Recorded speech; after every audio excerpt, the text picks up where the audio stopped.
आंबेडकरांचं जे संविधान सभेतलं भाषण आहे, शेवटचं भाषण, त्याच्यामध्ये त्यांनी इशारा देऊन ठेवला होता की भारताला सगळ्यात मोठा धोका हा विभूती पूजेचा आहे, की एकाच माणसाच्या चरणी जर आपण सगळं आपलं स्वातंत्र्य वाहिलं तर इथल्या लोकशाहीचं अधःपतन हे अटळ आहे. एक सिनेमा आला होता नायक नावाचा, त्याच्यामध्ये एक दिवसाचा मुख्यमंत्री बनतो आणि सगळं करून टाकतो. पण प्रॉब्लेम आहे बॉस, एका माणसाच्या विवेकावरती आपण कसं सोडून चालणार? मग आपण बाकीचे काय आहोत? आपण फक्त प्रेक्षक आहोत, बघे आहोत आपण. एक जण दुसऱ्याला म्हणतो, जरा सोचो यार, जरा सोचणे का काम तो मालिक करता है, आपण काय विचार करायचा नसतो. म्हणजे आपले सुधारक आगरकर जे होते ते असं म्हणाले होते की लोक हो तुम्ही विचार कलहाला का घाबरता, विचारांच्या संघर्षाला. आता आपण विचार करायला घाबरतो. युवा वर्गाला हे प्रश्न महत्त्वाचेच वाटत नाहीत, कारण तो बघतोय नेटफ्लिक्स, ॲमेझॉनवरती छान वेबसिरीज बघतोय, पण तो स्वतः 2-2 GB डेटा दिवसाला उडवून हा लिटरली अतिशय व्यसनाधीन झालेला आहे. तो आक्रमक राष्ट्रवादाचा आणि धर्मांध शक्तींचा. त्याच्यामुळे भारतीय लोकशाही हे लिटरली आचके देते आहे. मी असं म्हणत नाही की 2014 पूर्वी सगळं काही आलबेल होतं, त्याच्या अगोदरही प्रॉब्लेम्स होते, त्याच्या अगोदरही अनेक घोटाळे झालेले होते. नेहरूंना जी भीती वाटत होती ती त्यांच्या मुलींना खरी ठरवली, इंदिरा गांधींनी. पण एका माणसाच्या हातामध्ये जर गेलं तर मात्र भारतीय समाज ते ऐकत नाही. हा इतिहास आहे आणि इतिहासाकडनं आपण शिकलं पाहिजे असं मला वाटतं. म्हणजे पंतप्रधानांविषयी माझ्या मनात प्रचंड आदर आहे. फार मोठा माणूस, पण सतत खोटं काय बोलतात ते मला कळत नाही. एक माणूस प्रॉब्लेम नाहीये, मोदी हा प्रॉब्लेम नाहीये, ही प्रक्रिया आणि ज्या प्रक्रियेने आपण विचार करतो आहोत ती सगळ्यात सदोष आहे. पण अखेरीस जेव्हा पहाट जवळ आलेली असते तेव्हा अंधार अधिक गडद झालेला असतो. ही अंधार गडद झालेली अशी वेळ आहे, पण मला खात्री आहे उद्या फटफटेल.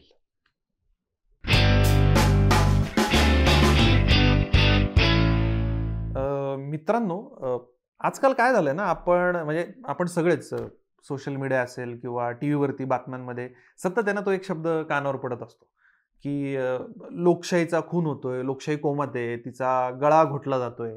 आणि सर हे रोज किंवा कायम असं कानावर पडत असतं आणि सामान्य माणसाला कळत नाही की बाबा लोकशाहीचा खून होतोय किंवा लोकशाही कोमात आहे म्हणजे नक्की काय आहे, हे अजिबात कळत नाही. आणि असं नाही की हे आत्ताच बोललं जातंय, म्हणजे आत्ताच्या सरकारच्या काळातच हे अगदी पूर्वी, म्हणजे अगदी इंदिराजींच्या काळातही बोललं गेलं होतं की लोकशाहीचा खून झाला, लोकशाहीचा गळा घोटला गेला, आणि तसं झालंही होतं, तशा प्रकारच्या गोष्टी घडल्याही होत्या.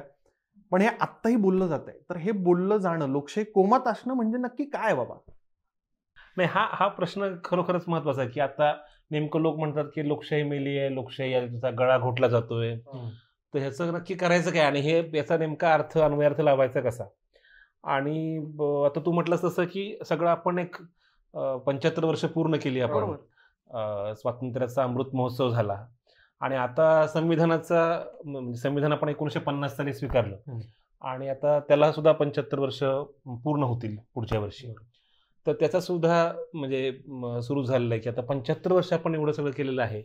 आणि मग एका बाजूला सगळं एवढं छान सुरू आहे, बहुमतानं आलेलं सरकार आहे, आपले पंतप्रधान एवढी छान भाषणं देत असतात सातत्यानं, मग एवढं सगळं छान सुरू आहे, भारत विश्वगुरू बनतो आहे, स्मार्ट शहरं भोवताली सगळं आहे, सगळ्यांना सगळं मिळतंय, सगळं छान चाललंय, सब चंगासी, अशी सगळी अवस्था असताना हे कोण नेमके असे लोक आहेत, देशद्रोही लोक आहेत की जे म्हणतात की नाही बाबा हे काय बरोबर नाही चाललं, यांचा नक्की काहीतरी प्रॉब्लेम असणार, अशी आणि यांचा काहीतरी अजेंडा असणार, यांना काहीतरी पैसे मिळत असणार, परकीय शक्तींचा हात असणार, अशी सारखी चर्चा सुरू असते. पण आता तू इंदिरा गांधीजींचा उल्लेख केलास किंवा आपण एकूण आता ह्या सगळ्या 75 वर्षांच्या पटावरती पाहिलं तर खरोखरच गेल्या 9 वर्षांमध्ये 2014 पासून, आणि 14 पासून म्हटलं पाहिजे असं कारण असं की उदाहरणार्थ आपली फार प्रसिद्ध अभिनेत्री कंगना राणावत ते असं म्हणाले की बाबा देशाला स्वातंत्र्य हे 1947ला नाही मिळालं, ते 14 मिळालं. आता बाकीचे बरेच जण असं म्हणत नाहीत, पण ते त्यांच्या मते असंच आहे की 14 सालापर्यंत काय आपलं सरकार नव्हतं आणि आता खरं म्हणजे बहुसंख्याकांनी निवडून दिलेलं असं हे छान सरकार आहे. त्याच्यामुळे खरं म्हणजे लोकशाही आत्ता कुठं आली आहे. त्यामुळे आत्ताची गंमत अशी आहे की जो तुमचा प्रश्न आहे की एका बाजूला लोकशाहीचा गळा घोटला जातोय, उलट काही लोकांचं म्हणणं असं की नाही आता तर खरी कुठं लोकशाही आली की एक चहावाला माणूस हा देशाचा पंतप्रधान झाला, हे लोकशाहीशिवाय शक्य आहे का? माझं तेच म्हणणं आहे की चहावाला देशाचा पंतप्रधान झाला याचं कारण भारतामध्ये लोकशाही होती. अच्छा. हे भारतीय लोकशाहीची यशस्वीता आहे, अचिव्हमेंट आहे की अतिशय छोट्यातला छोटा माणूस सुद्धा इथे पंतप्रधान होऊ शकतो. बरोबर. पण तो झाल्यानंतर पुढे काय करतो हे सुद्धा तेवढंच महत्वाचं आहे ना. बरोबर. त्यामुळे गेल्या 9 वर्षामध्ये आपण जर पाहिलं तर आपलं असं दिसतं की बुद्धिवंतांच्या हत्या होत आहेत, विचारवंतांच्या हत्या होत आहेत. म्हणजे दाभोलकर, पानसरे, कलबुर्गी, गौरी लंकेश यासारख्या विचारवंतांच्या हत्या झाल्या. म्हणजे समजा आता उदाहरणार्थ तुम्हाला माझं मत पटलं नाही तर मला खात्री आहे की म्हणजे मी इथून सुरक्षितपणे जाईन. बरोबर. म्हणजे आपण काही एकमेकांशी भांडू, हा लोकशाहीचा मूलभूत गाभा आहे. पण जर मला पटतच नसेल तर मी उद्या तुमचा खूनच करणार. ही प्रवृत्ती जी आहे ती आपल्याला अलीकडच्या काळामध्ये वाढताना दिसते. दुसरा भाग जो आहे तो म्हणजे कुठलीही लोकशाही असेल किंवा काय तर ती आपल्याकडे लोकशाहीमुळे आहे का प्रकार, म्हणजे तर 20व्या शतकामधला हा सगळ्यात मोठा शोध आहे. बाकी इतर अनेक शोध आपण लावले. आता तुम्ही तर इंजिनियर लोक आहात, सायन्स आणि टेक्नॉलॉजीमध्ये काय आता अलेक्सा पासून चॅट GPT पर्यंत काय काय गोष्टी बदलल्यात. पण सामूहिक शोध जर सगळ्यात मोठा कुठला असेल तर तो लोकशाही हा आहे. कारण अनेक वेगळे राज्य शासनाचे म्हणजे कशा प्रकारे सत्ता ही अंमलात आणली जाऊ शकते याचे प्रकार आहेत. तर 20व्या शतकामध्ये आपल्याला शोध लागला की अरे लोकशाही हा सगळ्यात फंटास्टिक प्रकार आहे. आणि 20व्या शतकाच्या मध्यापर्यंत जगातले बहुसंख्य देश हे लोकशाहीच्या मार्गाने जायला लागले. त्याच्यामध्ये मुख्यतः आपण क्रायटेरिया म्हटलं की इथे फ्री अँड फेअर इलेक्शन होतात का, मुक्त आणि काय त्याला आपण फेअर वाजवी अशा प्रकारच्या निवडणुका होतात का, हा एक महत्वाचा निकष होता. आपल्याकडे अजून तरी निवडणुका होत आहेत आणि होपफुली पुढच्या वर्षी निवडणुका होतील असंही आपण गृहीत धरूयात. संसदही सुरू आहे, सगळं छान सुरू आहे. पण असं असताना मी अतिशय ठामपणे असं म्हणतोय की हो खरोखरच भारताची लोकशाही धोक्यात आलेली आहे. म्हणजे तुमच्या प्रश्नाचं उत्तर असं आहे की होय भारताची लोकशाही धोक्यात आली आहे. मी आता उल्लेख केला त्याप्रमाणे या 4 विचारवंतांच्या हत्या असतील किंवा आपल्याकडच्या ज्या सगळ्या स्वायत्त संस्था आहेत, कारण शेवटी लोकशाही काही निर्वातात नसते, ती उभी असते वेगवेगळ्या संस्थांच्या स्ट्रक्चर्सवरती उभी असते. तर आता आपण पाहतोय की समजा तुमचं मत पटलं नाही तर तुमचा खून करायचा, पण खून नाही समजा शक्य तर मग तुमच्या मागे ईडी लावायची, CBI पाठवायचं. ईडी ही स्वायत्त संस्था आहे, हा जोक नाहीये. हा म्हणजे स्वायत्त संस्था आहे असं खरोखरच आहे.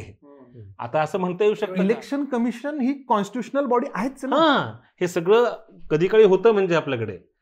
तर हे जे आहे ईडीची इडापिडा टळो असं म्हणायची आता वेळ आली की याचा अर्थ काय की विरोधी पक्षात सगळे भ्रष्टाचारी आहेत आणि सत्ताधारी पक्षातले जणू काय सगळेजण एकदम छान आहेत. ते तुम्हाला माहिती आहे का, मध्ये ममता बॅनर्जींनी एका सभेमध्ये वॉशिंग मशीन आणली ऍक्च्युली. हा खरोखर वॉशिंग मशीन आणली आणि इकडनं कापड टाकलं की इकडनं ते पांढरं होऊन निघतं, काळं कापड पांढरं होऊन निघतं. तर अशी काहीतरी वॉशिंग मशीन आता सरकारकडे आहे का की माझ्या विरोधात जर कोणी बोललं तर त्याच्या विरोधामध्ये लगेच थेट ईडी CBI होतं, किंवा तुम्ही विरोधामध्ये बोललात तर तुमच्यावरती तुम्ही देशद्रोही आहात, तुम्ही अँटी नॅशनल आहात. इतक्या भयंकर प्रकारे आता काय म्हणू तुमच्यावरती दबाव निर्माण करण्याचा प्रयत्न होतोय. मी तुम्हाला एक छोटं उदाहरण सांगतो आणि मग आपण वाटल्यास पुढे बोलूयात की भारतातली लोकशाही आहे का नाही याचं एक सोपं उदाहरण तुम्हाला सांगतो. आता आपण वर्ल्ड कपची फायनल बघितली आणि खरं म्हणजे मी अगोदरच्या मॅचेस फार पाहिल्या नव्हत्या, पण शेवटची मॅच आणि फायनलचा म्हणजे 2003चा मला वर्ल्ड कप आठवत होता. त्यावेळेस आपण ऑस्ट्रेलियावर असंच झालं होतं, 359 केलते आपण ऑस्ट्रेलियाने. आणि त्यावेळेस असं म्हटलं गेलं होतं की अजून पण भारत ही मॅच जिंकू शकतो, फक्त एका माणसानं खेळलं पाहिजे, सचिन रमेश तेंडुलकर असं वगैरे ती कॉमेंट्री सगळे सुरू आणि असं फार भारी वाटायचं. हा खूप हे. आणि ब्रेटली त्यावेळेस म्हटलं होता की मी सचिनची विकेट घेणार आहे म्हणून. तर आणि ब्रेटलीची ओव्हर दुसरी होती, पहिल्याच ओव्हरला मॅग्राच्या ओव्हरला सचिननं 4 मारला आणि आऊट झाला. तर तो सगळा दर्द होता एकदम आणि म्हटलं आता आज तरी आपण जिंकणार असं म्हणून मी बसलो मॅच बघायला. आणि आपण सगळ्यांनी बघितलं काय झालं ते, आपण अखेरीस हारलो आणि मला खरंच वाईट वाटलं. म्हणजे पण नंतर तासा 2 तासाने मला जे वाचायला लागलो मी, मला वाटलं की बरं झालं आपण हारलो. आपण जिंकलो असतो तर काय उन्माद झाला असता. वर्ल्ड कप मधनं वर्ल्ड नावाचा शब्दच आपण गायब करून टाकलेला आहे. आणि असे असंख्य आर्टिकल्स आहेत. म्हणजे तिकडे ऑस्ट्रेलियामध्ये सिडनी हेरॉल्ड मला वाटतं काहीतरी पेपर आहे तिथे, आणि सगळीकडे असे गोष्टी चर्चेला यायला लागल्या की भारतानं इतर लोकांना तिकीटच मिळू दिले नाहीत. परकीय जे प्रेक्षक आहेत, म्हणजे भारत ऑस्ट्रेलिया मॅच असते त्याचा अर्थ फक्त आपण 2 देश नसतात ना, इतरही लोकांना ज्यांना क्रिकेट आवडतं तो काही देशाशी संबंधित नसतो. किंवा त्याच्या अगोदर जी सेमीफायनल होती म्हणजे न्यूझीलंड आणि आपण खेळलो, आणि दुसरी मॅच ऑस्ट्रेलिया आणि आफ्रिका होती, ती मॅच आपल्याकडच्या अनेकांनी बघितली की, कारण ती त्या क्रिकेट विषयीचं प्रेम आहे. किंवा इतर फुटबॉल आपण बघतो किंवा काय. तर एवढंच नव्हे तर रवीश कुमारने याचा उल्लेख केलाय की जे परदेशातनं पत्रकार आले त्या पत्रकारांकडनं आपण एक अंडरटेकिंग घेतलं. बरोबर. हा, की तुम्ही क्रिकेट शिवाय इतर कुठल्या विषयावरती लिहायचं नाही. ओके. तरच तुम्हाला व्हिसा मंजूर करेल. आता हा काय प्रकार आहे? आता एखादा पत्रकार इथे आला, त्याला वाटलं की नाही मला काहीतरी इथल्या फूड कल्चर विषयी लिहावं, वाटू शकतं ना. किंवा अहमदाबाद मधला एवढा मोठा विकास झालाय, सगळीकडे मॉल्स आहेत, बरोबर ना, विकास झालाय ना गुजरातचा. म्हणजे असं एक आपण ऐकलेलं आहे, म्हणजे मला माहित नाही, मी गेलो नाही गुजरातला, पण असं आपण ऐकलेलं आहे की त्याला वाटलं गुजरातच्या विकासाविषयी तर आपण भाष्य करावं, तर नाही करायचं. आणि असं आतापर्यंत कधीच झालेलं नव्हतं. तर त्यामुळे लक्षात घ्या की प्रत्येक छोट्या छोट्या गोष्टीवरती नजर ठेवली जाते. जॉर्ज ऑरवेल ची एक कादंबरी आहे 1984 नावाची. त्याच्यामध्ये असं म्हटलं होतं की big brother is watching you. तर तो जो बिग ब्रदर आहे, तो बिग बॉस जो आहे, ते एक असतील, दोघं असतील, पण त्यांची सगळ्यावरती नजर आहे. आणि जेव्हा एका किंवा 2 माणसाच्या हातामध्ये सगळी प्रक्रिया जाते तेव्हा अर्थातच लोकशाही ही धोक्यात असते. आणि आता काहीतरी युजीसीचं पण नोटिफिकेशन आलं वाटतं काल परवा. प्राध्यापकांना सांगितलं की देशविरोधी काही वक्तव्य करू नका तुमचं प्रेझेंटेशन चालू असताना. तर आता मला कळत नाही, आता मी प्राध्यापकच आहे, तर मी नेमकं काय देशविरोधी बोलतो हा माझ्यासमोर प्रश्न आहे ना. म्हणजे तू ज्या अर्थी युजीसीला असं वाटतं की अशा प्रकारचं काहीतरी गाईडलाईन्स दिल्या पाहिजेत प्राध्यापकांना, याचा प्राध्यापक असं काहीतरी बोलत असतील, बरोबर. मग देशविरोधी का कोण बोलेल? हा देश काही काल जन्माला आलेला नाहीये ना. हे देशाला 75 वर्ष पूर्ण होत आहेत स्वातंत्र्याला. तर तुम्हाला हे प्राध्यापकांना का सांगावं असं वाटतं? तर असं काही होतंय का की आपण देश म्हणजे देश इज इक्वल टू सरकार आणि सरकार इज इक्वल टू एक व्यक्ती? पण सर पूर्वी पण होतच ना, म्हणजे म्हणून मी इंदिराजींचं नाव घेतलं. म्हणजे बरोबर, कदाचित इंटेन्सिटीमध्ये फरक असेल आणि या सगळ्यातनं टिकलीच ना आपली लोकशाही. नाही, लोकशाही टिकेल, लोकशाही टिकेल, प्रश्नच नाही. आणि मला तो विश्वास आहे, तो प्रश्न आहे. पण मी सांगतो की आता धोक्यात आहे. म्हणजे माणूस आयसीयू मध्ये असतो तेव्हा माणूस गेलेला नसतोच, बरोबर.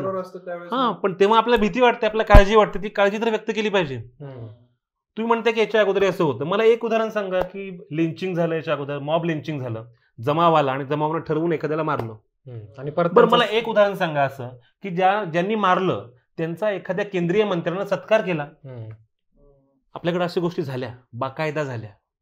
असं मला एक उदाहरण सांगा तुम्ही, मी मान्य करायला तयार आहे. मी कुठल्या विरोधी पक्षात, मी कुठल्या पक्षाचा माझा काही संबंध नाहीये ना, मी भाजपमध्ये ना मी काँग्रेसमध्ये, मी बिचारा शिकवतो. त्यामुळे मला असं एकही उदाहरण दिसत नाही 2014 पूर्वीचं की ज्याच्यामध्ये हिंसेला थेटपणे राज्यसंस्था पाठिंबा देते, किंबहुना बढावा देते. म्हणजे इतकी भयंकर घटना जेव्हा घडलेली असते, आपण बघितलं आता 2-3 महिन्यांपूर्वी एक प्रचंड हृदयद्रावक अशा प्रकारचा व्हिडिओ आला मणिपूरचा.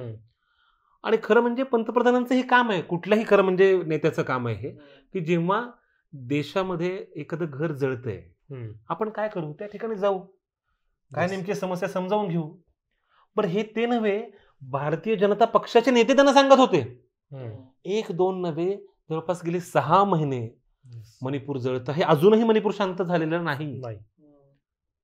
आता इथं ह्याला लोकशाही कसं म्हणायचं? लोकांची घरं जाळली जात आहेत. बरं, लोकांची म्हणजे सामान्य लोकांची तर आहेतच, नेत्यांची आणि सत्ताधारी पक्षाची, म्हणजे जो केंद्रामध्ये सत्ताधारी पक्ष आहे आणि त्याच्याविषयी युरोपीय संसद चिंता व्यक्त करते आणि आमच्याकडे काहीच बोललं जात नाही. म्हणजे कुठला तरी हनी सिंगचा वाढदिवस असेल तर आमचे पंतप्रधान ट्विट करतात, पण मणिपूरमध्ये एवढं घडलं. बाय द वे, तो जो व्हिडिओ आला समोर तो 2 महिन्यांनंतर आला बरं का. तो व्हिडिओ अगोदर म्हणजे ती घटना अगोदरच घडलेली होती. 2 महिन्यांनी बरं, आपल्याकडे असं असतं, पोलीस इंटेलिजन्स असतो, सगळ्या गोष्टी असतात, त्याचा फीडबॅक असतो, ह्या सगळ्या गोष्टी म्हणजे पडद्यामागे सुरूच असतात. त्यामुळे हे नेत्यांना माहितीच नव्हतं अशातला भाग नाही. हे जनसामान्य आपल्यासारख्या सगळ्या लोकांना कळलं, ते सोशल मीडियामुळे कळलं. त्याविषयी काहीच होत नाही. हे कसं घडू शकतं? म्हणजे आता आपण युपी मध्ये अनेक ठिकाणी अशा प्रकारचे बलात्कार झाले, किंवा एका केंद्रीय मंत्र्याच्या मुलानं दिवसा ढवळ्या जीभ घातली यांच्यावरती, अंगावरती, शेतकऱ्यांवर, समोर शेतकरी आहेत. म्हणजे हा एखादा व्हिडिओ गेम मधलं चाललंय की काय असं वाटावं. मला सांगा 2014 पूर्वीचा असं एक घटना मला सांगा. आणि किंवा त्याच्यानंतरही मंत्र्यांना राजीनामा दिला नाही, त्याच्यानंतरही त्या मुलावरती कारवाई झाली नाही, असं कधी झालंय मला सांगा. 2008ला तुम्हाला आठवत असेल जेव्हा ही भयंकर घटना घडली 26/11ची, त्यानंतर त्यावेळेस ते आपले गृहमंत्री होते, राज्याचे गृहमंत्री RR आबा, त्यांनी एक विधान केलं. ते खरं म्हणजे त्यांच्या हिंदी बोलण्याचा खरं म्हणजे प्रॉब्लेम झाला, अदरवाईज त्यांची कामगिरी तशी बऱ्यापैकी चांगली म्हणावी अशी होती. त्यांना राजीनामा द्यायला लागला आणि दिला त्यांनी, तो दिला. आता शिवराज पाटील त्यावेळेस ते आपले केंद्रीय गृहमंत्री शिवराज पाटील चाकूरकर, त्यांना राजीनामा का द्यावा लागला माहिती आठवते का तुम्हाला? कपडे बदलून येतो, सारखे कपडे बदलत होते ते, आणि घटना एवढी भयंकर घडली आणि तुम्ही कपडे बदलताय. आता आमचे प्रधानमंत्री हे परिधान मंत्री झालेले आहेत, सारखं वेगवेगळं परिधान करत असतात. पण त्यांना म्हणजे जेव्हा आपल्या सैनिकांवरती एवढा मोठा हल्ला झाला तेव्हा ते शूट करत बसले होते. म्हणजे हे 2019च्या निवडणुकीच्या अगोदर जो हल्ला झाला, आणि आपले जे त्यावेळेस सत्यपाल मलिक नावाचे राज्यपाल आहेत त्यांचं तर म्हणणं आहे की हे जाणीवपूर्वक घडवलं असावं की काय, अशा प्रकारचे त्यांची वक्तव्य. पण हे मी नाही म्हणत, हे महामहिम राज्यपाल सांगतायत. करण थापूरला दिलेल्या मुलाखतीमध्ये त्यांनी हा उल्लेख केला. आता एवढ्या सगळ्या घटना जेव्हा आपण विचारात घेतो तेव्हा मला खरोखर असा प्रश्न पडतो की बाबा हे पूर्वी पण होतं आणि आता पण होतं. म्हणजे इंग्रजीमध्ये एक शब्द सर्रास वापरला जातो, व्हॉट अबाउटरी. म्हणजे घरामध्ये जेव्हा भांडणं होतात तेव्हा तू काय करतो त्यावेळेस, आपण जेव्हा समोरच्यावर टीका करतो तो म्हणतो नाही पण तू तरी काय केलंस, दिवे लावलेस असे. तर मला वाटत नाही की हा खरं म्हणजे तार्किक पद्धतीनं विचार करणं नाहीये. आपण असं गृहीत धरूया समजा क्षणभरासाठी की नाही बाबा याच्या अगोदर अशा गोष्टी घडत होत्या. म्हणजे मी असं म्हणत नाही की 2014 पूर्वी सगळं काही आलबेल होतं, त्याच्या अगोदरही प्रॉब्लेम्स होते, त्याच्या अगोदरही अनेक घोटाळे झाले होते, त्याच्या अगोदरही नीरा राडेसारखं प्रकरण झालं होतं. त्यामुळे हे सगळं होतं हे मी नाकारतच नाहीये. मी दुसरं एक उदाहरण सांगेन तुम्हाला. असं आपण कल्पना करा की 10वी-12वीच्या परीक्षेमध्ये सर्रास कॉप्या होत असतात, तर अनेक सेंटरवरती कॉप्या होतात, बरोबर आहे. मुलं काहीतरी हळूच काहीतरी आणतात. आता तर टेक्नॉलॉजीमुळे काय नवीन गोष्टी सुरू असतात, घड्याळ्यामध्ये काहीतरी आणतात वगैरे. पण एखाद्या विद्यार्थ्यानं असं काहीतरी करणं आणि जो सुपरवायझर आहे त्यानंच कॉप्या पुरवणं, संस्थेनंच कॉप्या पुरवणं, ह्या दोन गोष्टींमध्ये फरक आहे की नाही? त्या सेंटरला आपण ब्लॅक सेंटर म्हणतो, म्हणजे राजाश्रय मिळतोय, त्याला राजाश्रय मिळतो. आता जे घडतंय ना त्याला राजाश्रय मिळतोय, त्याला कॉप्या पुरवल्या जात आहेत आणि सांगितलं कर तू बिनधास्त, त्यात काय. आणि उलट पक्षी बोलतात तर न खाऊंगा न खाणे दूंगा अशी भाषा वापरली जाते. पण प्रत्यक्षामध्ये लोकांचे खायचे वांदे झालेत. म्हणजे न खाणे दूंगा हे या बाबतीत खरं आहे, भ्रष्टाचाराच्या बाबतीमध्ये मात्र सगळ्यांना वाटेल त्या गोष्टी सुरू आहेत ओपनली, खुलेआम. म्हणजे आता हे जे गुवाहाटीचं सरकार आहे, हे म्हणजे महाराष्ट्रातलं सरकार आहे, हा ते गुवाहाटीमुळे मी गोंधळ होतो, ते हॉटेल झाडी वगैरे त्याच्यामुळे जर आपलं बरंच पर्यटन झालं ना, तर सरकार आहे आपल्याकडे, म्हणजे अस्तित्वात आहे सरकार बरं का. हा कारण सुप्रीम कोर्टानं काय आता नवीन काय केलं असेल तर मला माहिती नाही, आता आपण मुलाखत आपली होईपर्यंत माहित नाही आपल्याला. तर हे जे सरकार आहे या सरकारनं काय दिवे लावले, हे सरकार कसं अस्तित्वात आलं? बरोबर. म्हणजे राजश्रय नसताना हे शक्यच नाही, किंवा संस्थांचा त्यात हस्तक्षेप. म्हणजे 2 दिवसांपूर्वी तुम्ही काहीतरी वेगळं बोलताय. किंवा आपले पंतप्रधान ते म्हटले की बाबा अजित पवारांनी 70,000 कोटींचा घोटाळा केलाय. आता माझा पंतप्रधानावरती खूप विश्वास आहे, मी त्यांचं नियमित त्यांची भाषणं ऐकत असतो, मी बराचसा वेळ त्याच्यामध्ये जातो खरं म्हणजे माझा. आता 18 तास माणूस तो काम करतो आणि माझा कामाचा वेळ मात्र त्यांची भाषणं ऐकण्यात जातो.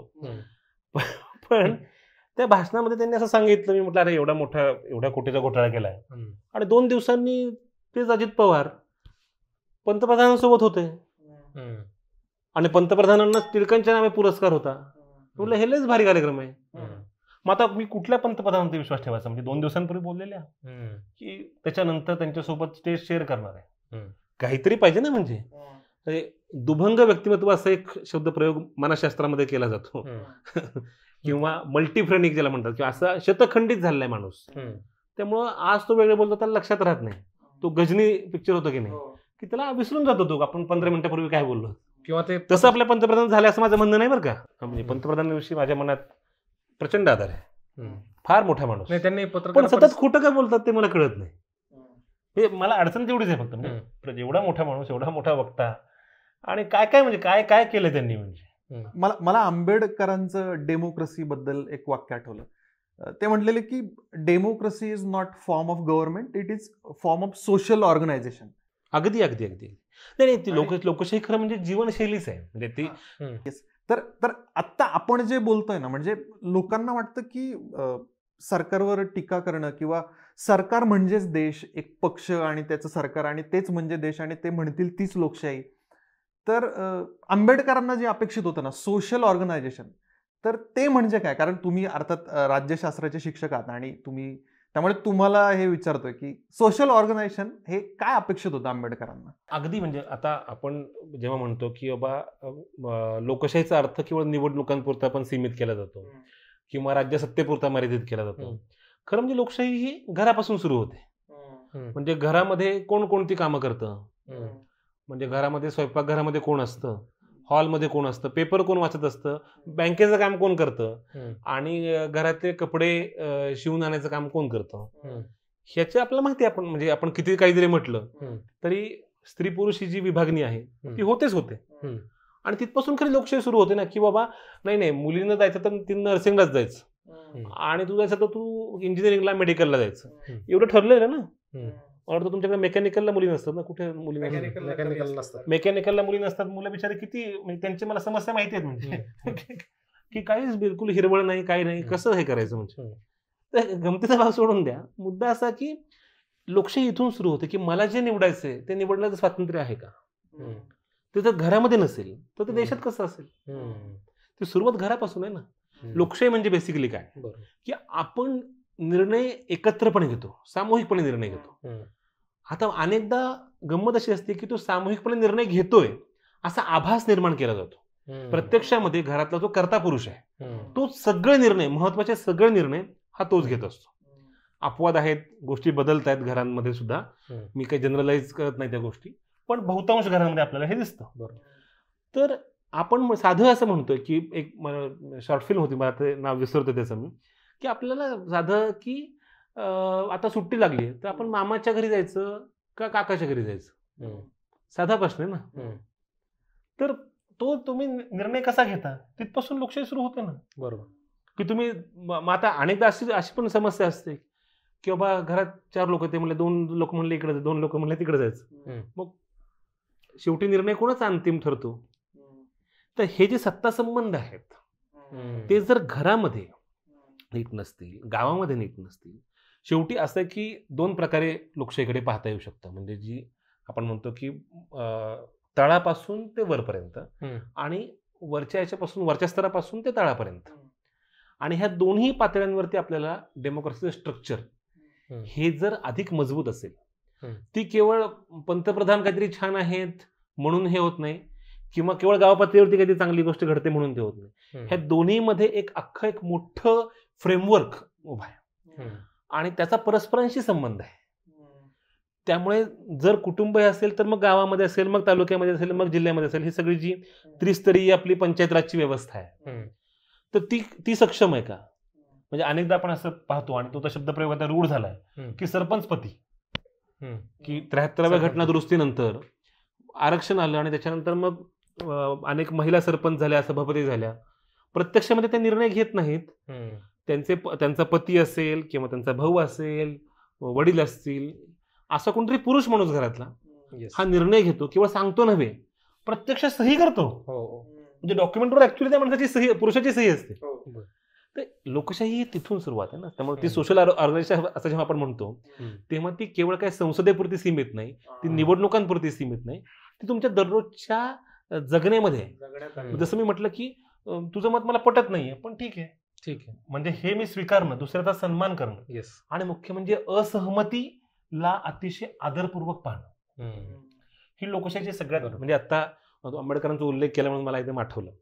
आंबेडकरांचं जे संविधान सभेतलं भाषण आहे, शेवटचं भाषण, त्याच्यामध्ये त्यांनी इशारा देऊन ठेवला होता की भारताला सगळ्यात मोठा धोका हा विभूती पूजेचा आहे. की एकाच माणसाच्या चरणी जर आपण सगळं आपलं स्वातंत्र्य वाहिलं तर इथल्या लोकशाहीचं अधःपतन हे अटळ आहे.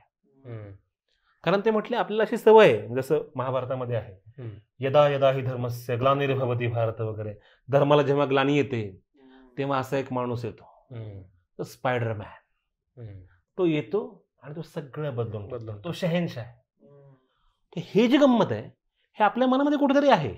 किंवा आता क्रिकेटविषयी बोललो मी, तर त्याच्यामुळे सुद्धा आपण आपलं व्यक्तिप्रेम एवढं प्रचंड आहे की तो विराट कोहलीनं सगळं केलं पाहिजे किंवा तेंडुलकरनं सगळं केलं पाहिजे, धोनीनं सगळं काही केलं पाहिजे. हे जे काही आहे हे आपल्यामध्ये रुजलेलं आहे आणि त्याचा लोकशाहीवरती फार मोठा घातक परिणाम होतो. आणि आता आपण ते पाहतोय. म्हणजे एक इंटरेस्टिंग किस्सा आहे आणि आपल्या कार्यक्रमाचा रिअल किस्सा असं असल्यामुळे तुम्हाला रिअल किस्सा सांगतो. 1936 साली मॉडर्न रिव्ह्यू नावाच्या एका नियतकालिकामध्ये एक लेख आला आणि त्या लेखामध्ये असं म्हटलं होतं की जवाहरलाल नेहरू या माणसापासून सावध राहा. हा माणूस फार डेंजर आहे. हा भारतामध्ये हुकुमशाही आणू शकतो, हा भारतामध्ये फॅसिझम आणू शकतो. पण नेहरू हे खरं म्हणजे अतिशय लोकप्रिय नेते होते. ज्या काळामध्ये कुठलाही मीडिया नव्हता, त्या काळामध्ये लोकांसोबतचा त्यांचा डायलॉग अतिशय छान प्रकारे. तर त्याच्यामुळे नेहरूंविषयी असं कोण बोलतंय असा प्रश्न लोकांना पडला. लेखाच्या खाली लेखकाचं नाव चाणक्य. आता चाणक्य सध्या कोणालाही म्हटलं जातं. तर चाणक्य नक्की कोण असा सगळ्यांना प्रश्न पडला. तुम्हाला आश्चर्य वाटेल, तो लेख दुसरा तिसरा कोणी नाही, दस्तूर खुद्द पंडित जवाहरलाल नेहरूंनीच लिहिला होता. म्हणजे नेहरू सांगतात लोकांना की इतकं एखाद्या माणसाच्या प्रेमात असू नका, त्या माणसाला प्रश्न विचारा. हे स्वतः नेहरूंनी लिहिलेलं आहे. नेहरूंना जी भीती वाटत होती ती त्यांच्या मुलींना खरी ठरवली. इंदिरा गांधींनी. बरोबर ना. त्यांच्या लोकप्रियतेने शेवटी त्यांनी जी आणीबाणी लादली ती अर्थातच चुकीची होती आणि ती सुद्धा काय म्हणू आपण त्याला लोकशाही अतिशय धोक्यात त्या काळात होती. पण एक गोष्ट हे सांगून मान्य केली पाहिजे की इंदिरा गांधींनी अनेक चांगले निर्णय घेतले. म्हणजे आणीबाणी हा त्यांच्या याच्यातला 2-2.5 वर्षांचा कालखंड आहे. पण त्याच्या अगोदर सुद्धा त्यांनी अतिशय समाजवादी, लोकशाहीला अनुसरून आणि सर्वसामान्यांच्या हिताचे, लोककल्याणकारी असे अनेक निर्णय घेतले. त्याच्यामुळे जेव्हा इंदिरा इज इंडिया अशा प्रकारची सगळी घोषणा होती, इंदिरा गांधी सुद्धा त्या लोकप्रियतेच्या लाटेवरती स्वार झालेल्या होत्या. पण त्याच इंदिरा गांधींना भारतीय लोकांनी पाडलं. त्या स्वतः निवडणुकीमध्ये पडल्या आणि त्या पडल्यानंतर दुसरं सरकार स्थापन झालं. पण त्यांना राज्य चालवता आलं नाही आणि ज्या इंदिरा गांधींना पाडलं त्यांनाच लोकांनी परत डोक्यावरती घेतलं. ही भारतीय लोकशाहीची गंमत आहे की 1980ला त्या परत आल्या निवडून. तर भारतीय लोकशाहीमध्ये अशा प्रकारचे चढ उतार अशा प्रकारचे आहेत. पण एका माणसाच्या हातामध्ये जर गेलं तर मात्र भारतीय समाज ते ऐकत नाही. हा इतिहास आहे आणि इतिहासाकडनं आपण शिकलं पाहिजे असं मला वाटतं. पुन्हा मग त्याच्यासाठी परत एक देश एक निवडणूकचं खुळात आणलं जात आहे का? आता आपल्याकडे गंमत काय झाली आहे, आता सगळीकडे 1 नेशन 1 लँग्वेज, 1 नेशन 1 टॅक्स असं सगळी 1-1 सुरू आहे भारताची. आता प्रॉब्लेम आहे मला सांगा ना तुम्ही, आपला देश जो आहे 140 कोटी आपली लोकसंख्या असेल, आपल्याकडे काही सेन्सस झालेलं नाही. 2021ला खरं म्हणजे तो होणं अपेक्षित होतं. म्हणजे आणि त्याची तयारी ही अगोदरच करायची असते. म्हणजे कोविड आला हे नंतरची गोष्ट झाली. कारण जनगणना ही फार महत्वाची गोष्ट आहे. ती जातनिहाय वगैरे हा नंतरचा मुद्दा. पण मुख्यतः जी जनगणना आहे ती व्हायला पाहिजे होती. ती असो, पण ती 140 कोटीच्या आसपास आपण आहोत. आणि संपूर्ण युरोपीय महासंघाची एकूण लोकसंख्या ही साधारणपणे 50 कोटीच्या आसपास, ज्याच्यामध्ये जवळपास 25हून अधिक देश आहेत.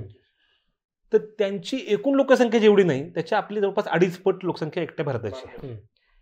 केवळ लोकसंख्येच्या बाबतीतच नव्हे, तुम्ही धर्म घ्या, जात घ्या, वंश घ्या, सगळ्या पातळ्यांवरती भारताची विविधता किंवा ज्याला आपण डायव्हर्सिटी इंडेक्स म्हणू, विविधतेचा निर्देशांक तो प्रचंड आहे.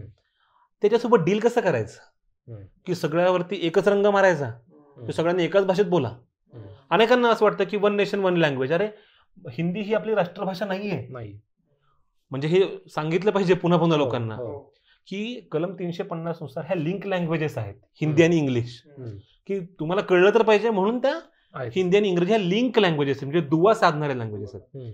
पण आपल्या 8व्या परिशिष्टामध्ये असलेल्या 22 भाषा ह्या सगळ्या राष्ट्रीय भाषा आहेत. ओके. तर तुम्ही असं कसं म्हणू शकता की अरे नाही आता एकच लँग्वेज एकच निवड, असं कसं होईल? ह्या देशामध्ये म्हणजे महाराष्ट्र हा जर स्वतंत्र देश असला असता तर तो 10व्या क्रमांकाचा लोकसंख्येनुसार देश असला असता, येस. किंवा जेवढं पुणे आहे तेवढे काही देश आहेत किंवा त्याच्याहून लहान आहेत. येस. तर माझं म्हणणं असतं की या एक देश एक निवडणूक हा अट्टहास कशासाठी करायचा आहे? ह्याच्यातनं साध्य काय होणार आहे? भारताच्या लोकशाहीचं आणखीन महत्वाचं वैशिष्ट्य असं आहे की हे संघराज्यवाद, बरोबर. फेडरलिझम. येस. संघ म्हणजे राष्ट्रीय स्वयंसेवक संघ नव्हे, संघ म्हणजे युनियन. आणि तो युनियन शब्द का वापरला त्याच्याविषयी सुद्धा बाबासाहेब आंबेडकरांचं स्पष्टीकरण आहे. ते म्हणतात की अमेरिकेमध्ये ज्या प्रकारे फेडरलिझम आला, म्हणजे वेगवेगळे राज्य घटक जे आहेत ते एकत्र आले आणि त्यांनी एकत्र येऊन एक युनियन स्थापन केलं, त्यामुळे त्याला फेडरेशन असं म्हटलं जातं. भारतामध्ये असं घडलं नाही. भारतामध्ये एक्झॅक्टली उलट प्रक्रिया घडली. नंतर स्टेट्स आले. एक्झॅक्टली. आणि आपल्याकडे डबल सिटिझनशिप नाही. म्हणजे मी महाराष्ट्राचा नागरिक नाहीये, महाराष्ट्र हे राज्य आहे, बरोबर आहे. आपल्याकडे आपण देशाचेच नागरिक आहोत, एकेरी नागरिकत्व आहे. तर त्याच्यामध्ये आणि शिवाय महाराष्ट्राला वेगळं होण्याचा अधिकार नाहीये याच्यापासून, केंद्र सरकार म्हणजे आपल्या भारतीय संघ राज्यापासून अमेरिकेत आहे. तर याच्यामुळे आपण युनियन शब्द वापरला. आणि त्या फेडरलिझमची गंमतच ही आहे की आपण राज्य आणि केंद्र याच्यामध्ये विभागणी करतो सत्तेची. तर हे आता जेव्हा आपण सगळं म्हणतो की वन नेशन आणि वन जे काही असेल ते पुढे, तर आपण तिथली जे स्थानिक प्रशासन आहेत किंवा राज्य सरकार जे आहेत त्यांना निर्णय घ्यायचा काय अधिकारच देत नाही होत. आता खरं म्हणजे सत्तेचं केंद्रीकरण करू पाहतात प्रचंड प्रमाणामध्ये होतं ते. आपल्याकडचं जे संघराज्याचं प्रारूप आहे त्याच्यामध्ये केंद्रालाच अधिक अधिकार आहेत आणि ते असले पण पाहिजेत, कारण आपण कॅनडाचं मॉडेल स्वीकारलं बऱ्याच अंशी, कारण देशामध्ये एकात्मता टिकली पाहिजे. बरोबर. पण याचा अर्थ असा नाही की प्रत्येक छोट्या मोठ्या गोष्टीमध्ये केंद्र सरकार सांगेल तेच आपल्याला ऐकायला लागेल. म्हणजे उदाहरण तुम्हाला सांगतो की कोविडच्या काळामध्ये पीपीई किट आपल्याला हवे होते, ते खरेदी करण्याचा अधिकार हा राज्य सरकारचा होता, तो काढून घेतला गेला. बरोबर. आणि इतकी वाईट गोष्ट होती की अनेक डॉक्टरांना ते अक्षरशः म्हणजे जसं आपल्याला कळतं की जवान आपल्या सीमेवरती लढत आहेत, आपल्याला तेच कळतं कारण ते दिसतं आपल्या समोर ना. पण जो डॉक्टर इथे ट्रीट करत होता किंवा ज्या नर्स अतिशय कठीण काळामध्ये हॉस्पिटलमध्ये काम करत होत्या त्या पण तेवढ्याच रिस्क मध्ये होत्या. त्यांना पीपीई किट नव्हते. आपण टाळ्या वाजवत होतो, थाळ्या वाजवत होतो. आणि तुम्हाला सांगतो हा अतिशय म्हणजे हा क्रूर प्रकार आहे. कोविड काळामध्ये जे झालं आपल्याकडे ते लोकशाही नसल्याचं निदर्शक आहे. लोकांच्या टेस्ट झाल्या नाहीत, गंगेमध्ये प्रेत सापडली. म्हणजे मी जे म्हणतो ना तुम्हाला व्हेंटिलेटरवरती आहे का नाही ह्याचा अजून वेगळा काय पुरावा असू शकतो. महाराष्ट्रावरती अनेक वेळा टीका झाली की अरे तुमच्याकडे एवढे कसे काय रुग्ण आहेत, कारण महाराष्ट्र टेस्टिंग करत होतं. बरोबर. आणि महाराष्ट्रामध्ये वेगळं सरकार होतं, देशात वेगळं सरकार होतं, याच्यामुळे महाराष्ट्रावर सर्वाधिक टीका झाली. आता मला असं वाटतं की जेव्हा आपत्ती असते तेव्हा आपण हा विचार करणार आहे की सरकार कुणाचं, किंवा आपल्याकडे पीएम केअर नावाचा एक फंड उभारला गेला आणि त्याच्यामध्ये आमच्या विद्यार्थ्यांनी जवळपास 3,500 रुपये दिले. अतिशय गरीब घरातून आलेली मुलं, त्यांनी 50-100 रुपये अशा आपण काही मदत केली पाहिजे. बरोबर. आणि नंतर त्याच मुलांनी माझ्याकडून ते मला म्हटले की असं काहीच हिशोब नाही, हे आरटीआयच्या कक्षेत पण नाही, याचं काय झालं नक्की. लोकशाहीमध्ये हे पण असतं, लोकशाहीमध्ये मी आपली जबाबदारी असते, उत्तरदायित्व असतं. राज्यसंस्था उत्तरदायी ना, हे नसेलच तर मग ह्या सगळ्याचा उपयोग काय. तर सत्तेचं केंद्रीकरण होणं, आता असं सांगतायत लोक, मला माहित नाही, पण तुम्ही विचारा की सगळ्या फाईल्स या पीएमओ मधून येतात. बस जाऊ द्यात, माझं म्हणणं आहे आपण ऐक्यू गोष्टींविषयी कशाला बोला. आपल्याकडे नोटबंदी नावाचा एक प्रकार घडला. बरोबर. 8 वाजता एक मनुष्य आला आणि त्याने सांगितलं की आजपासून 500,000 नोटा बंद. अर्थमंत्र्यांनाही माहिती नव्हतं, आरबीआयच्या गव्हर्नरलाही माहिती नव्हतं. आणि तुम्हाला सगळ्यात खतरनाक गोष्ट सांगतो जी अनेकांना माहिती नाहीये, ती म्हणजे या निर्णयावरती 16 डिसेंबरला गव्हर्नरची सही आहे. म्हणजे 8 नोव्हेंबरला निर्णय झाला, प्रत्यक्षामध्ये 38 दिवसांनंतर. म्हणजे त्याला माहितीच नाहीये, जो मनुष्य याचा प्रमुख आहे, ज्यांना निर्णय घेणं अपेक्षित आहे. असं कसं होऊ शकतं. म्हणजे फक्त केवळ सनसनाटी निर्माण करायची. लॉकडाऊन सुद्धा आपण 500 रुपयाची नोट ही त्याच्यानंतर छापायला गेली, नवी 500ची नोट. जर हे म्हणतात की एवढी तयारी होती, मी वडापाव खायला गेलो, 10 रुपयाचा वडापाव खायला 2,000ची नोट देऊन मला काही 1990 रुपये तो माणूस देणार आहे. हे शक्य आहे का. त्या एका निर्णयामुळं लोकांचे काय हाल झाले असतील आणि त्याचं उत्तरदायित्वच नाही ना. म्हणजे असं कसं असू शकतं, म्हणजे एखाद्या माणसाच्या मनात आलं आणि त्यानं केलं. म्हणजे ते पूर्वी लोक म्हणायचे, आले राजाच्या मना तिथे कोणाचे चाले ना, अशी सध्याची अवस्था. पण सर आता ना एक ट्रेंड असाही आहे की लोकशाही काय कामाची, किंवा भारताला लोकशाहीची काय गरज आहे, आणि कसं आहे सगळं एका माणसाच्या हातात असलं की कसं एकदम सुतासारखं सरळ करता येतं. बरोबर आहे. हाही एक गोष्टी अचानक बदलतील, सगळ्या चमत्कार होईल. चमत्कार होईल. हे एका माणसाच्या हातात दिलं की चमत्कार होईल. हो, अगदी. आणि हा विचार करणारा वर्गही खूप मोठा आहे, म्हणजे कन्सिडर करू शकतो एवढा मोठा वर्ग आहे. आणि म्हणजे असा विचार केल्यामुळे भारताने लोकशाही स्वीकारली हीच मोठी घोडचूक केली की काय? हो, अगदी. म्हणजे लोकशाहीला बादच ठरवलं जातं. अगदी. मग त्यांना आता जे चाललंय त्यात काही चुकीचं वाटत नाही काय? आपल्याकडे रेल्वे स्टेशनवरती सर्वाधिक विकलं जाणारं पुस्तक कोणतं? माइन काम्फ, हिटलरचं आत्मचरित्र. बरं. आणि आपल्याकडे हिटलरविषयी प्रचंड आकर्षण आहे की त्या माणसानं काय केलं. प्रचंड प्रमाणामध्ये, म्हणजे ज्यूंना, लाखो ज्यूजना त्यानं मारलं. याच्याविषयी लोकांना आक्षेप नाहीये, कौतुक आहे. अरे काय विकास केला. माणसांना मारून विकास करता येऊ शकतो. असला कसला विकास आहे तुमचा की ज्यामध्ये माणसांना मारायला लागतं. आपल्याकडची गंमत अशी आहे की लोकशाहीमध्ये प्रॉब्लेम्स आहेत काय, लाखो प्रॉब्लेम्स आहेत. पावलापावलावरती प्रॉब्लेम्स आहेत. आपण म्हणतो अरे मला साधं आधार कार्ड काढायचं, किती बघा ब्युरोक्रॅट्स पैसे मागतात, ह्याव करतात त्याव करतात, राशन कार्ड, प्रत्येक ठिकाणी प्रॉब्लेम आहे. किंवा आपल्याला एखादा कायदा पास करायचा म्हटलं किती चर्चा, लोक कंटाळतात, अरे म्हणजे खूप स्लो आहे. लोकशाही ना तुम्हाला साबून स्लो क्यों आहे, हे जसं आहे ना, हे एका मिनिटात पाहिजे, आपल्याला जादूच्या कांडीसारखं व्हायला पाहिजे सगळंच. पण प्रॉब्लेम काय, तुलना कशी केली पाहिजे. आदर्श हुकुमशाही आणि अस्तित्वात असलेली हुकुमशाही, बरोबर ना, अशी तुलना होऊ शकते. बरोबर. आदर्श लोकशाही आणि अस्तित्वात असलेली लोकशाही, म्हणजे कुठल्याही तुलनेचा पॅरामीटर हा समान असला पाहिजे. म्हणजे माझी जाडी आणि तुमची उंची अशी तुलना पण नाही करू शकत. बरोबर ना. अरे माझ्या जाडीपेक्षा तुम्ही उंच आहात, तुम्ही हसाल. बरोबर. ही तुलना अशीच आहे की आपल्या मनामध्ये काहीतरी आदर्श हुकुमशाहीचं चित्र आहे. हिटलर हा आदर्श असू शकतो का? मला नाही वाटत कोणी. म्हणजे आज जर्मनीतले लोक सुद्धा त्याचं नाव काढल्यानंतर, म्हणजे त्यांच्यासाठी तो काळा इतिहास आहे, त्यांच्यासाठी ती लज्जेची, शर्मेची गोष्ट आहे. त्यामुळे आपल्या मनात आदर्श हुकुमशाहीची कल्पना काय, तो असा कोणतरी राजा असावा की ज्यानं सगळे छान छान कामं करावी, असं काहीतरी एक गोडी गुलाबी असं चित्र आहे. अस्तित्वात असलेली हुकुमशाही ही मुसोलिनी, हिटलर किंवा आता कुठल्या कुठल्या देशांमध्ये आहे. बरोबर ना. आपल्याकडे पण डेमोक्रेसी इंडेक्स वगैरे निघतो, त्याच्या लिस्टमध्ये कुठे मी ते सांगत नाही, ते सगळं आता इंटरनेटवरती अवेलेबल आहे. फारच नाही मिळालं तर चॅट जीपीटीला विचारू शकतात, ॲलेक्सा पण सांगू शकते, ते मी सांगायची गरज नाही. त्यामुळे आपण त्या अगदी शेवटच्या याच्यामध्ये आहोत. तर ही जी लोकशाहीची घसरण आहे सगळी, ही का होते, हा सगळ्यात महत्त्वाचा मुद्दा आहे ना. तर लोकांना हे लक्षात येत नाही की लोकशाही हा ह्याच्यामध्ये खरं म्हणजे आपल्या प्रत्येकाचा स्टेक होल्डर आहे. आपण प्रत्येकजण स्टेक होल्डर आहोत. म्हणजे शेअरची भाषा कळते लोकांना, म्हणून मी त्या भाषेत सांगतोय, म्हणजे की अरे हा म्हणजे माझा याच्यामध्ये वाटा आहे. पण लोकांना असं वाटतं की जसं रजनीकांत असा एखादा येतो आणि तो तोडफोड करतो. आपल्याकडे बॉलिवूडचा हिरो जो आहे ना, म्हणजे जसं म्हणलं शहेनशहा, किंवा एक सिनेमा आला होता नायक नावाचा, त्याच्यामध्ये एक दिवसाचा मुख्यमंत्री बनतो आणि सगळं करून टाकतो.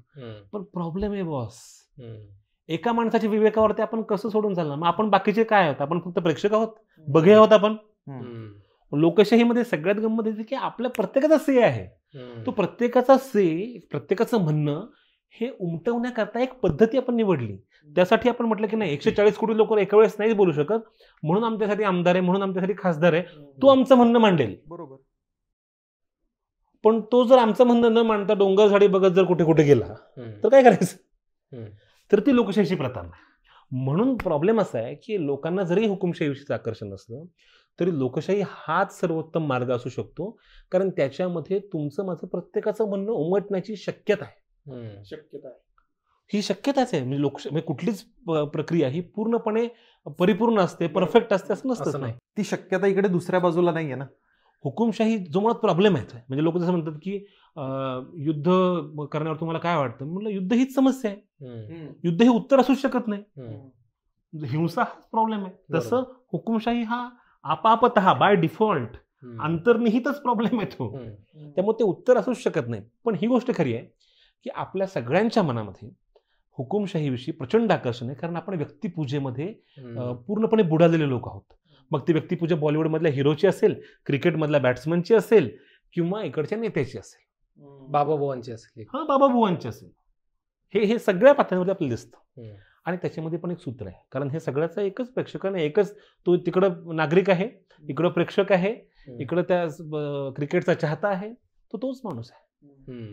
त्याचा वापर कसा करून घेतला जातो हे लक्षात घेतलं पाहिजे. आपल्या लोकांना लोकशाहीविषयी प्रचंड प्रमाणामध्ये गैरसमज आहे आणि म्हणून त्यांना वाटतं की नाही हाच तो मार्ग आहे की येणार तो आणि जादूच्या कॅन्टीन सगळं बदलून. हा, मग तिथं मला काही करायला नाही लागत ना, मी ते आउटसोर्स करतो. एक माणूस येईल त्याने सगळं करायचंय, मला काय करायचंय, माझा वाटा उचलायचा शब्द वापरला, आउटसोर्स करणं. आपण आता विचार करण्याची प्रक्रिया आउटसोर्स केली. स्वतः विचार करायचा नाही, बरोबर. कारण स्वतः विचार करायला खूप ताकद लागते. हो, कष्टाचं काम आहे. म्हणजे एक सिनेमा आहे, एक रुका हुआ फैसला नावाचा. त्यामध्ये एक जण दुसऱ्याला म्हणतो, जरा सोचो यार, सोचणे का काम तो मालिक करता है. आपण काय विचार करायचा नसतो. म्हणजे आपले सुधारक आगरकर जे होते ते असं म्हणाले होते की लोक हो तुम्ही विचार कलहाला का घाबरता, विचारांच्या संघर्षाला, आता आपण विचार करायला घाबरतो. उदय प्रकाशांची एक फार छान कविता आहे. ते असं म्हणतात, आदमी मरने के बाद कुछ नहीं सोचता, आदमी मरने के बाद कुछ नहीं सोचता, आदमी मरने के बाद कुछ नहीं बोलता, कुछ नहीं सोचने और कुछ नहीं बोलने पर आदमी मर ही जाता है. तर ही विचार करण्याची मुख्य अट आहे की अरे वो तुम्ही वेड्यासारखे काय मागे लागलात, जरा विचार करा, भंपक सारखे काय करत चाललं. बरोबर. आपण हे का, आपण प्रत्येक गोष्ट का करतो आहोत Yes. याचा सत्सद विवेकानं विचार करा आणि मग कोणाला मतदान करायचं ते करा. एक माणूस प्रॉब्लेम नाहीये, मोदी हा प्रॉब्लेम नाहीये, ही प्रक्रिया आणि ज्या प्रक्रियेनं आपण विचार करतो आहोत तर ती सगळ्यात मोठी, ती सगळ्यात सदोष आहे. आणि तो जेव्हा आपण तो विचार जेव्हा आपण लक्षात घेऊ तेव्हा आमूलाग्र बदल होऊ शकतो असं मला वाटतं. थोडं विषयांतर होईल. आपण जे बोललो की विचार कलहाला आपण घाबरतोय. काय होतं ना, मी दिवसभर दबून जातो, ऑफिसात काम करतो, रात्री घरी जातो, त्यानंतर समाजात काय सुरू आहे, देशात काय सुरू आहे आणि याचं मी काहीतरी वाचणार, बघणार, ऐकणार आणि मग त्यावर विचार करणार. बरोबर. हे नाही मला झेपत, किंवा मी कशाला डोक्याला शॉट लावून घेऊ ना, त्यापेक्षा मी कॉफी विथ करण बघेल किंवा माझ्या 4 ठरलेल्या मित्रमैत्रिणींना रील्स फॉरवर्ड करत बसेल. ते सोपं आहे माझ्यासाठी. आणि महिना 2 महिन्यातनं एखाद दुसरा इव्हेंट तर मी करतोच, सणवार करतो, काहीतरी इव्हेंट करतो. अगदी अगदी. त्यामुळे ह्या सगळ्या अफूच्या गोळ्या माझ्यासाठी उपलब्ध आहे, मला नाही गरज विचार करायची असं वाटतं. म्हणजे माझ्यासाठी दुसऱ्याने काम करावं ही अपेक्षा करणं एक वेळ ठीक आहे, पण माझ्यासाठी विचारही दुसऱ्यानेच करायला पाहिजेत. हो हो, नाही नाही, ही गंमत आहे. लहान मुलं जसं असतं की नाही, ते खूप रडायला लागलं की अनेकदा काय करतात पालक, समोर कधी लावून देतात असं हलतंय चित्र, आणि ते मग ते मूल ते विसरून जातं की अरे आपल्याला काहीतरी पाहिजे होतं, म्हणजे त्याला भूक लागलेली असते, दूध पाहिजे असतं, हे अरे कधी हलतंय, भारी चाललंय. तर तसं आपल्याकडे झालंय. आपले जे महत्वाचे विषय आहेत ना ते सगळे बायपास केले जातात. म्हणजे तुम्ही विचार करा की आपले शेतकरी एक वर्ष थंडी, ऊन, वारा, पाऊस सगळ्याला भेदत तिथे दिल्लीच्या बाहेर उभे असतात. आणि आपल्याला सांगितलं होतं की एका अभिनेत्याने आत्महत्या केली, त्या आत्महत्येने हत्याच आहे, याच्यावरती 3-3 महिने चर्चा चालते. अजूनही मध्ये मध्ये तो टॉपिक ट्रेंडिंगला येतो. सुशांत सिंग राजपूतचा खूनच झाला. माझं म्हणणं आहे सुशांत सिंग राजपूतनं आत्महत्या करणं ही अतिशय वाईट गोष्ट आहे. कुठल्याही माणसाने आत्महत्या करणं ही वाईट गोष्ट आहे. पण त्याचा वापर आपण अशा प्रकारे करणार की लोकांचं लक्ष विचलित करण्याकरता, की आम्हाला ह्या विषयावरती बोलायचं नाहीये म्हणून दुसराच कधी विषय काढायचा. पण दीपिका पदुकोण आणि रणवीर सिंग कॉफी विथ करणमध्ये काय म्हटले, ह्याच्याविषयी एखादी बातमी असू शकते किंवा एखादं कधी असू शकतं, पण सतत तेच की लोकांचं सगळी आता अटेन्शन इकॉनॉमी आलेली आहे की तुम्ही किती वेळ पाहता, आता हा आपला व्हिडिओ किती वेळ लोक पाहतील, बरोबर ना, ह्याच्यावरती सगळी गणित आहेत ना सगळी आताची. पण त्याच्यामध्ये त्याच्या त्या रेव्हेन्यू मॉडेलचाच एक भाग म्हणून असं झालेलं आहे की नको त्या गोष्टी ज्या आपल्या महत्वाच्या प्राधान्याचे विषयच नाहीत त्याच्याविषयी बोलणं हे तर सुरू झालेलं आहे. आणि त्याच्यामुळे सगळ्यात मोठी अडचण आहे की आपले महत्वाचे विषयच आपण बोलत नाही. म्हणजे जे आपले मूलभूत प्रश्न आहेत, अन्न, वस्त्र, निवारा, मूलभूत हक्क, लोकांना रोजगार नाहीत, त्याच्याविषयी चर्चाच नाही. म्हणजे आज जर शिक्षक भरती होत नसेल, नोकर भरती होत नसेल, त्याच्याविषयी बोलायचं नाही. बोलायचं काय, दहीहंडीविषयी. दहीहंडीमध्ये आम्ही लोकांना आरक्षण देऊ. अरे का हा मुद्दा आहे का? गोविंदांना आरक्षण द्या. मला तर पहिल्यांदा 1 मिनिट कळलं, मला वाटलं गोविंदाला काय आरक्षण पाहिजे. मग नंतर लक्षात आलं माझ्या की असं काहीतरी गमतीदार प्रकार सुरू, हास्यास्पद झालं हे, मॉकरी सुरू डेमोक्रेसीची, लिटरली त्याला दुसरा शब्द नाही म्हणजे. त्याच्यामुळे ही सगळ्यात मोठी चिंता आहे ती. आणि म्हणजे माझी PhDच ह्या सोशल मीडिया आणि इंडियन डेमोक्रेसी याच्याविषयीची, की सोशल मीडियाच्या माध्यमातून काय भरवलं जातं लोकांच्या मनामध्ये. तर फेक न्यूज लोकांपर्यंत पोहोचवत राहणं, की बाबा कोविड का आला तर तबलिगी जमातमुळे आला, मुस्लिमांना टार्गेट करत राहणं, मुस्लिम हाच आपला शत्रू आहे. ह्या सगळ्यांना एक शत्रू हवा असतो, त्यांना एक पाकिस्तान हवा आहे. आता तुम्हाला गंमत सांगतो, पाकिस्तानचे काही लोक इथे आले होते, ह्याच वर्ल्ड कपची गोष्ट, तर त्यांनी घोषणा दिल्या पाकिस्तान जिंदाबाद. तर पाकिस्तानच्या लोकांनी काही इंडिया जिंदाबाद म्हणायचं, भारत माता की जय म्हणायचं, त्यांनी पोलिसांनी त्यांना पकडलं, त्यांना सांगितलं अशा घोषणा देऊ नका म्हणून. ते म्हणलं आम्ही पाकिस्तानी नागरिक, आम्ही काय बोल, पाकिस्तान एक स्वतंत्र राष्ट्र आहे, ठीक आहे, आपली त्याच्यासोबतची काही एक हिस्ट्री आहे, पण याचा अर्थ आपण जेव्हा खेळतो आहोत तर खेळामध्ये एक महत्वाची गोष्ट आहे खिलाडू वृत्ती. तर ठीक आहे ना, म्हणजे तो त्यांचा काय त्याचं नाव काय ऑस्ट्रेलियाच्या कॅप्टनचं, पॅट कमिन्स, तो काय म्हटलं, 1.25 लाख लोकांना गप्प बसवलं म्हटलं आम्ही. आणि पूर्ण म्हणजे एकतर कुठेतरी आर्टिकल आहे, मेडिटेशनसाठी ते म्हणे छान स्टेडियम होतं, इतकं शांतता होती. अरे पण दुसरा एखादा खेळाडू छान खेळतोय, आपण अप्रिशिएट नाही करू शकत, हे काय प्रकार आहे म्हणजे. हा खूप. आणि त्याच्यानंतर तर त्यांच्याविषयी जे काय आलं, त्या दोघांविषयी, हेडविषयी तर इतकं वाईट प्रकार लिहिलं गेलं, त्याची आई बहीण सगळं लोकांनी काढलं. हा खेळ नाही असू शकत. आणि लोकांनी त्यानंतर लिहिलं की हे अहमदाबादला घडलं म्हणून झालं, म्हणजे मॅच का हरलो वगैरे ते सोडून द्या, म्हणजे ते पनोती वगैरे वेगळा विषय आहे, पण मुंबई, कलकत्ता किंवा इतर ठिकाणी दिल्लीमध्ये अशा प्रकारचा क्राऊड नसतो, असं अनेकांनी लिहिलं. तो अप्रिशिएट करतो, तो ठीक आहे ना, तीच तर गंमत आहे खेळातली. तर आपण आता अशा सगळ्या दिशेने चाललेलो आहोत की जिथे ज्याला म्हणतो डायग्रेशन इज अवर नॅरेशन, म्हणजे विषयांतर हेच मुख्य कथन आहे. तर सगळ्या महत्वाच्या विषयांना फाटा द्यायचा, असं सध्याचं राजकारण आहे. आणि ते सगळ्यात घातक आहे, कारण ते लोकशाहीचं अपहरण करतायत.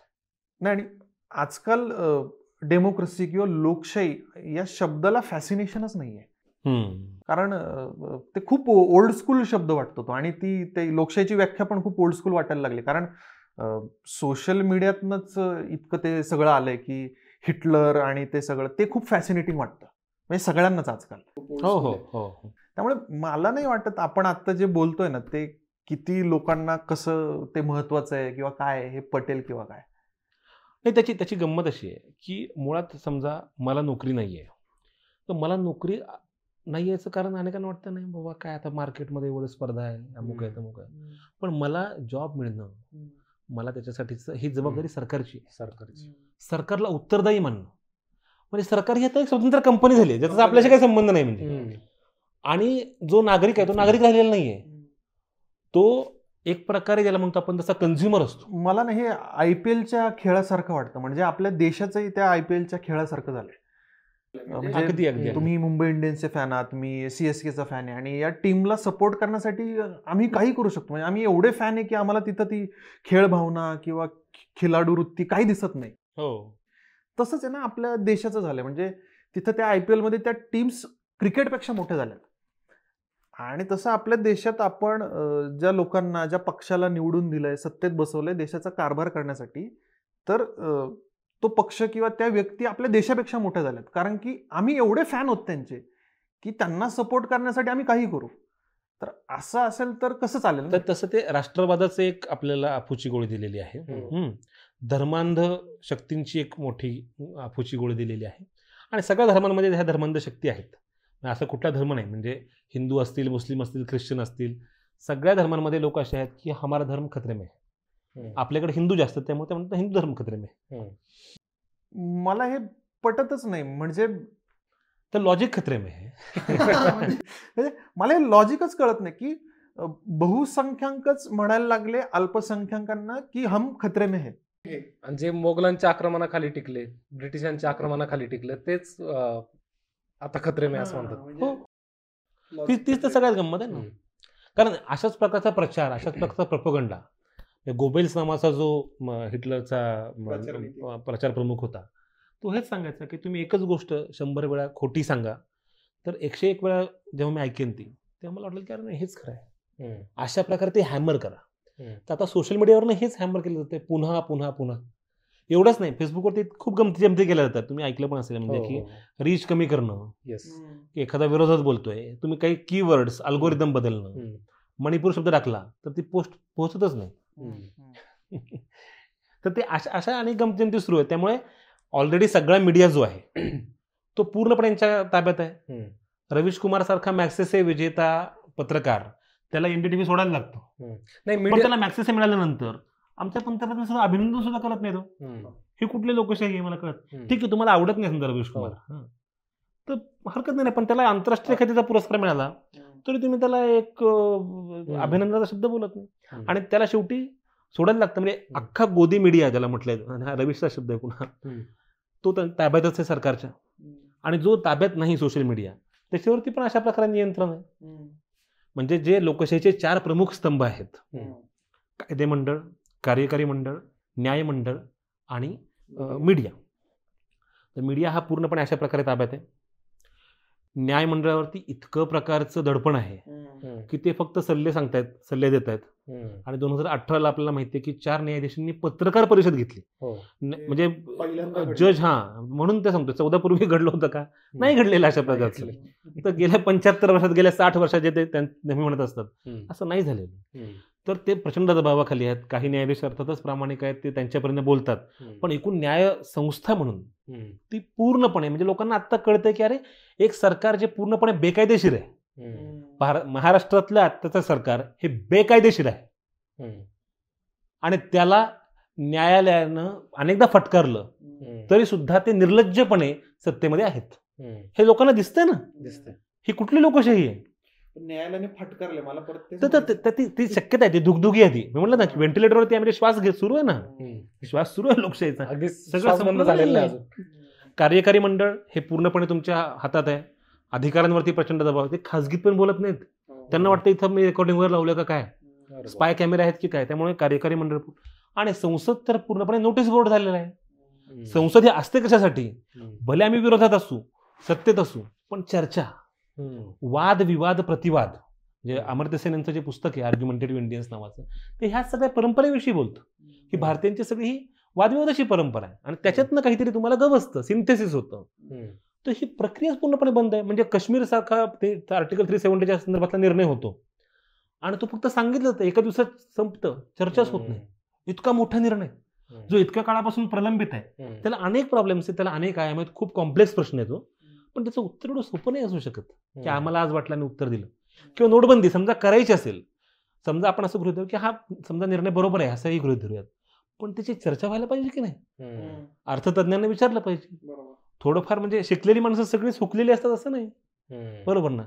पदवी घेणं हे काय वाईट नाही, सांगितलं पाहिजे मोदींना.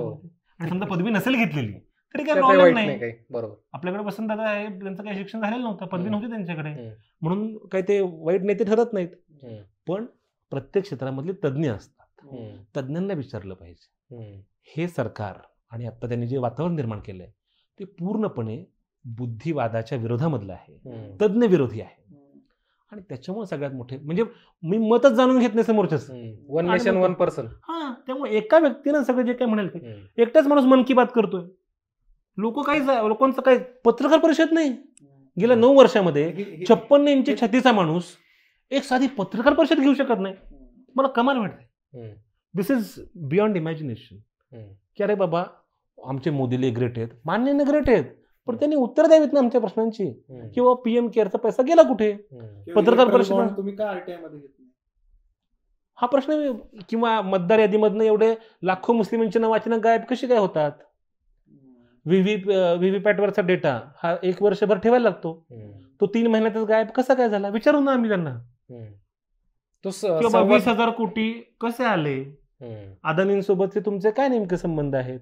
सर तुम्ही हे जे बोलताय ना, हे सामान्य माणसाच्या विचारातच नाही. म्हणजे हे 2-3 विषय किंवा हे सगळे याचं कारण असं की माध्यमं तुम्हाला ते दाखवतच नाहीयेत.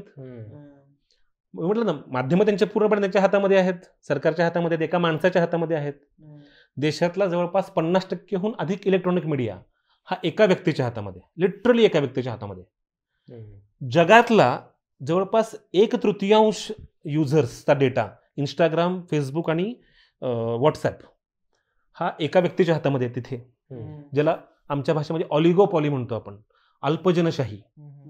तर ही अल्पजनशाहीची सगळी रचना आहे आणि त्यातनंच हुकुमशहा जन्माला येत असतात. त्यामुळे आत्ताच्या घडीला हे आव्हान काय हे समजावून सांगणं, की तुम्ही म्हणता ते अतिशय खरं आहे, की हे युवा वर्गाला हे प्रश्न महत्त्वाचेच वाटत नाहीत. कारण तो बघतोय नेटफ्लिक्स, ॲमेझॉनवरती छान वेबसिरीज बघतोय, तो छान ट्रिप करतोय, तो इंस्टाग्रामला सेल्फी टाकतोय, तो रील्स बघतोय. ते रील्स एवढ्या लांबच्या लांब इतक्या किलोमीटर असतात, तिथे थांबतच नाहीत. त्यामुळे तो म्हणतो आता कुठं आपल्याला वेळ आहे हे सगळं करायला. ते काहीतरी आंदोलन करणारे वगैरे ज्यांना काही कामधामं नाहीत ते करत असतील, पण तो स्वतः 2-2 GB डेटा दिवसाला उडवून हा लिटरली अतिशय व्यसनाधीन झालेला आहे.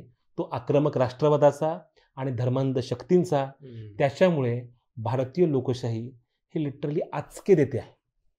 तुम्ही जे 4 खांब म्हटलात, आता त्यांच्याकडनंच अपेक्षा, म्हणजे सामान्य माणसाने कोणाकडनं अपेक्षा ठेवायची? नाही, पण आता तुम्हाला सांगू का, मला अपेक्षा केवळ त्या 4 खांबांकडनं नाही, प्रत्येक माणसाकडनं. ते जी आपण गोष्ट ऐकतो नेहमी, की त्या पिंडावरती दूध ओतायला सांगितलं शंकराच्या, त्या शंकराच्या पिंडीवर दूध सांगितलं आणि प्रत्येकाला वाटलं की कशाला आपण दूध तर वाया जाते. म्हणजे सगळ्यांना माहिती आहे की हे काय ओतणं काही खरं नाहीये, म्हणजे ते खोटंच आहे. पण मग सगळ्यांनी पाणी मिसळलं आणि शेवटी तिथं दूध दिसलंच नाही, सगळं पाणीच होतं. तर असं प्रत्येक जण म्हणतं की मी नाही केलं तर काय फरक पडतो, पण प्रत्येक माणसाचा आवाज महत्वाचा. बरोबर. आणि माझा विश्वास आहे, जे गांधीजी म्हणायचे, be the change you believe in, की तुम्ही छोटंसं काम जरी चांगलं केलं ना तरी त्याचा एक मल्टिप्लाय इफेक्ट होत राहतो. म्हणजे बटरफ्लाय इफेक्ट तुम्हाला माहिती असेल. हा म्हणजे तुम्ही एका ठिकाणी छोटीशी कधी चांगली गोष्ट करता आणि जगाच्या दुसऱ्या कोपऱ्यामध्ये त्यानं वादळ पण येऊ शकतं. हा तो इफेक्ट आहे ना, हा इफेक्ट नक्की होऊ शकतो. म्हणजे आनंद गांधीची एक शॉर्ट फिल्म, म्हणजे भारतीय माणूस आशावादी आहे. अगदी प्रश्नच नाही. आनंद गांधीची एक शॉर्ट फिल्म आहे, राईट हिअर राईट नाऊ नावाची, युट्यूबला अवेलेबल आहे. तर एका चांगल्या गोष्टीचा जो ज्याला म्हणतो ना आपण इफेक्ट कसा घडत जातो आणि एका वाईट गोष्टीचा कसा इफेक्ट होत राहतो, हे दोन्ही इफेक्ट एकाच गोष्टीपासून कसे सुरू होतात याच्याविषयी अतिशय सुंदर अशी शॉर्ट फिल्म होती. तर मला असं वाटतं की आपण प्रत्येकानं की आपण काय करू शकतो, आपण स्वतःपुरता जरी बदल केला. म्हणजे विनोबा भावेंचा आम्हाला धडा होता 10वीला, आणि त्या धड्यामध्ये असं होतं की एकदा एक तरुण मुलगा रस्त्यावरनं चालायला लागला आणि दुपारचं ऊन 12 वाजताचं, पाय भाजायला लागले. तो घरी आला आणि बापाला म्हटला की आपण सगळ्या पृथ्वीवरती चांबडं अंतरलं तर काय कोणाला गरम लागणारच नाही. बाप त्याला म्हटला, पृथ्वीवरती चांबडं अंतरण्याच्या ऐवजी तू पायात चप्पल घाल.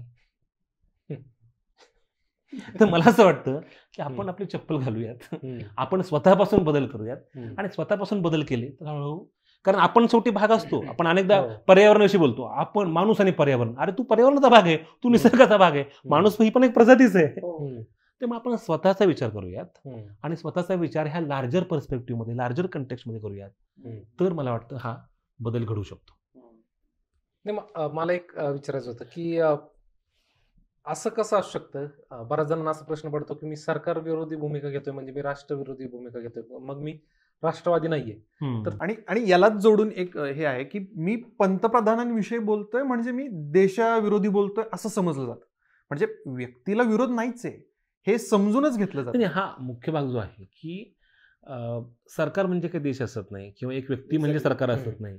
शेवटी आपण सगळे सामूहिकतेवरती हा देश उभा राहिलाय. कुणी एका व्यक्तीनं बलिदान दिलं म्हणून देश स्वतंत्र झाला नाही. सगळ्या लोकांनी सगळ्या बाजूंनी प्रयत्न केले म्हणून गांधीजींमुळे स्वातंत्र्य मिळालं असं बिलकुलच नाही. आणि इतक्या लोकांनी त्याच्यासाठी बलिदान दिलेलं आहे. पण आज जे देशभक्तीची भाषा करतात, विशेषतः राष्ट्रीय स्वयंसेवक संघाचे लोक जे आहेत ते ही भाषा करत असतात, ते त्यावेळेस स्वातंत्र्य आंदोलनात नव्हते. अनेक लोक होते पण राष्ट्रीय स्वयंसेवक संघ नव्हता.